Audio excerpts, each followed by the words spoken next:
Hi, how are you? And welcome to another week of content. If this is the first time you see us, this is Tweengreens. We are a brand in process of creation, and we are a natural skincare brand for tweens and teens, where we want to take care not just of young skin, but young emotions as well. So let's take a look at the content of this week.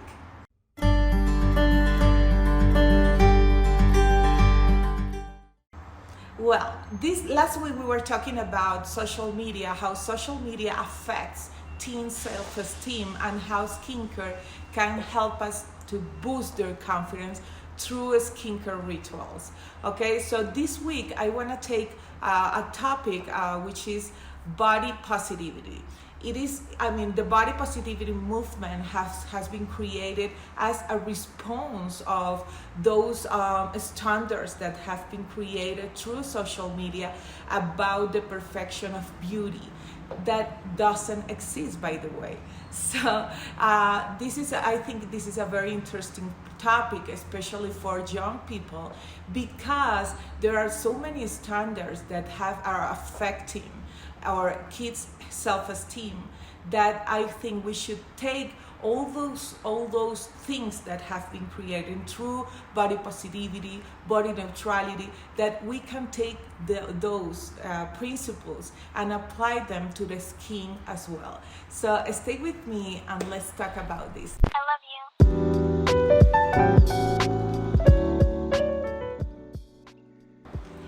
Okay, what is the body positivity movement and all its variations? Because this is not just one.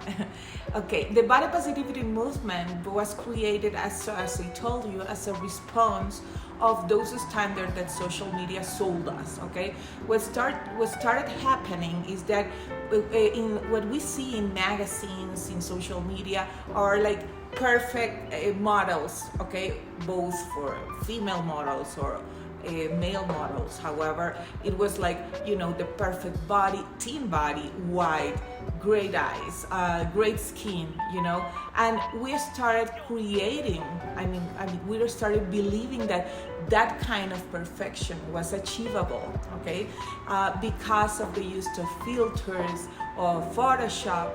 This created in the collective mind that if you don't fit in those patterns, then you are not okay, you are not beauty enough. So if that is possible for us as adults, imagine the damage that this is doing to our young people, the damage that this is creating in our teenagers and tweens, because they are developing their personality and they are really watching all this stuff all day, and they are repeating themselves that they are not enough beauty, which affects their self-confidence and self-esteem.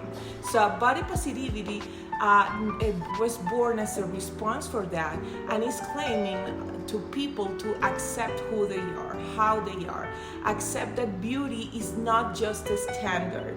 Beauty can be in different size, in different color, in different everything. That is body positivity, is how you accept who you are, how you are, that accept that you don't have to be those standards of perfection that has been sold to you, and start loving who you are. That is body positivity. Now, what happens? Which have been the variations that have appeared with the time? So then when the body positivity has this boom, then we started seeing in social media, like with the hashtag body positivity, and what we saw was about people creating beauty. It was very attached to beauty. So when we saw these influencers talking about body positivity, we used to see like perfect bodies, like, okay, I love my body, then my body is perfect and is completely well shaped. Okay, so this started creating the opposite effect. Like, if you love yourself, then you have to be a perfect shape. And again, we went through those patterns. So the next movement that was created was fat acceptance, which was to accept that you can be beauty even if you're fat, okay? Because sometimes you don't need to be thin. You don't need to be in that special, super thin of models of the fashion shows, but you can be beauty. And then you need to receive, if you are fat, you are worth of receiving the same service, the same healthcare protection, and this is what fat acceptance fights for. Accept that you can be fat, that you can be fatty a little bit, okay? What happens then? Then there were some deserters of acceptance, because they said that, okay, you can accept beauty, that you don't have to be thin, but fatness is a disease, and you cannot approve that people kill themselves gaining too much weight. And then started the body neutrality movement, which is more focused in the health. In the way that we are created.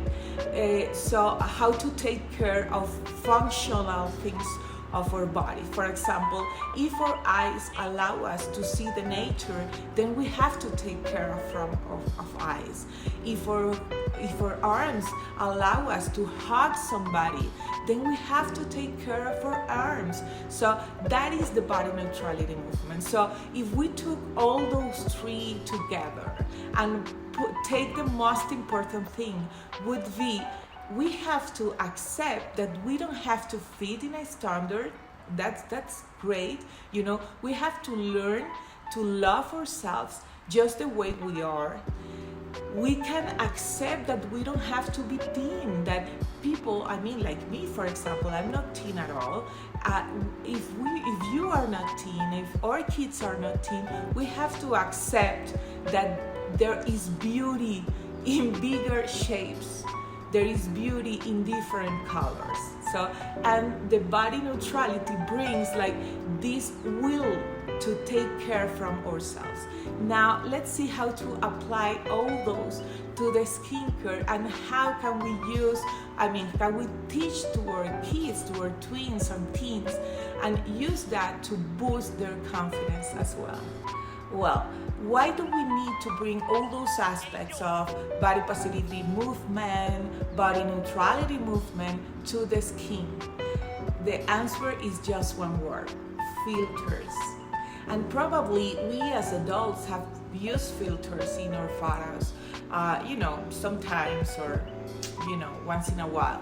However, our kids or young people or tweens and teens are becoming dependent of filters, because that is all they have seen. They haven't seen anything beyond that. They have seen the perfection of the skin that our influencers show through social media, the perfection of the skin that the magazines show of those models. So that comparison, that social comparison in a permanent way, is affecting their self-esteem. They are believing that the perfect skin really exists, but let's not lie about it. Sebum exists. Sebum is in our face. It's absolutely normal to have a little of sebum. Actually, it's good to have sebum, because sebum is one of the most protective substances, if we should call it right like that. But it's one of the most protective substances that we have in our face. It has antibacterial properties, and that defend our skin of the income of bad bacteria like C. acnes, which is the one that causes acne, for example. So we don't need to release at all sebum from our skin just to achieve that kind of perfection that we see in social media. So when we apply all those ideas, all those principles of the body positivity movement, for example, it should be to accept that there are genetics, that we have, that our kids will have different type of skin. Some of them will have oily skin, and yes, we will have to work harder to to avoid acne, for example, but there are also dry skin. There is also young people with skin conditions like eczema, atopic dermatitis, keratosis pilaris. Today almost 50% of kids have at least have at least a skin condition, and 85% of our teenagers will go through acne at least in a period of this period. So the first thing I want to tell you is we need to teach them to accept that perfection doesn't exist, and the skin type they have is a matter of genetics, okay? And then if we incorporate the body neutrality movement, then we need to take care of the function of our skin. Our skin it keeps our body temperature, or it protects our organs to be exposed to the environment, protect us to receive virus. The skin is the larger organ of our body, so we need to take care of that. And that is what I want to tell you today. I want you to teach your kids to incorporate those principles, and stay with me, because I'm going to tell you. Last week I was telling you how to establish with them a skincare ritual that boosts their confidence. So what I'm going to tell you is how the principles or the methods of body positivity are match with that skincare ritual, and then you can be convinced maybe of apply this with your teenagers.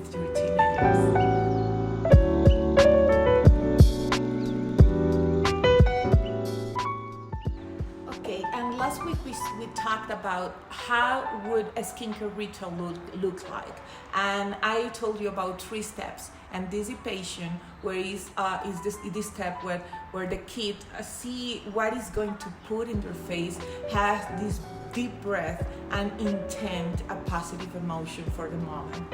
The second step is repeating. I gave you these mantras, and if you want to download it, if you haven't yet, you can find it here in the description. But this is like I gave you a gift or 20 mantras that you only need to cut them and put them in a jar, and then the team can take the one mantra and repeat it. That is the second step. Repeat that mantra while performing the skincare routine. And the third step is to thank, thank for the moment, hug themselves, because that raises their energy. And when we raise our energy, we are open to bring to our life all those amazing opportunities. So that is the skincare ritual. So what I want to match right now is which are the 3 principles of the body positivity movement.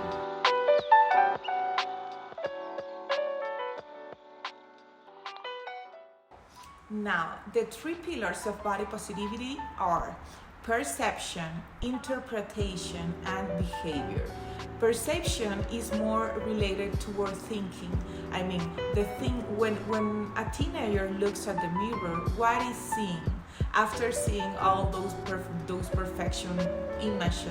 perfect images in social media, what do they see? What are they thinking? Maybe, I am fat, I am too thin, I have these pimples in my face. If I would have been this way or that way. That is the thinking process of perception, okay? And they start repeating themselves. I am not enough, I am not enough, I am not enough. Then it comes interpretation. Interpretation is more related to feelings, to when I think those things, what I feel. And probably if you are repeating yourself that you are not enough, the feeling you have, the interpretation you will have is frustration, for example. And then it comes the third pillar is behavior. Is how you behave yourself as a result of those thoughts and feelings. And if our kid is thinking that is not enough, is feeling that is not enough, what do you think is going to happen in the behavior?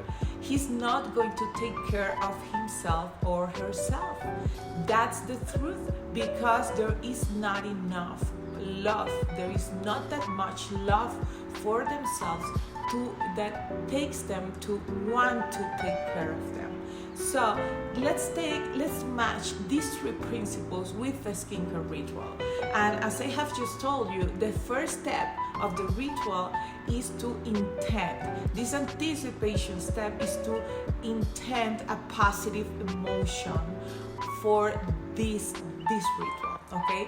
And that then we are like attacking like the second pillar. We are bringing a positive emotion no matter what, okay? Then the kid has to choose the mantra. And what is going to happen with the mantra? He's going to repeat that sentence, that positive sentence during the process of taking care of himself or herself. So what is happening there? We are changing the thinking process. So we first put an intention, which is the emotion, elevate that emotion. Then we put a repeating of a sentence, I love myself, I love myself.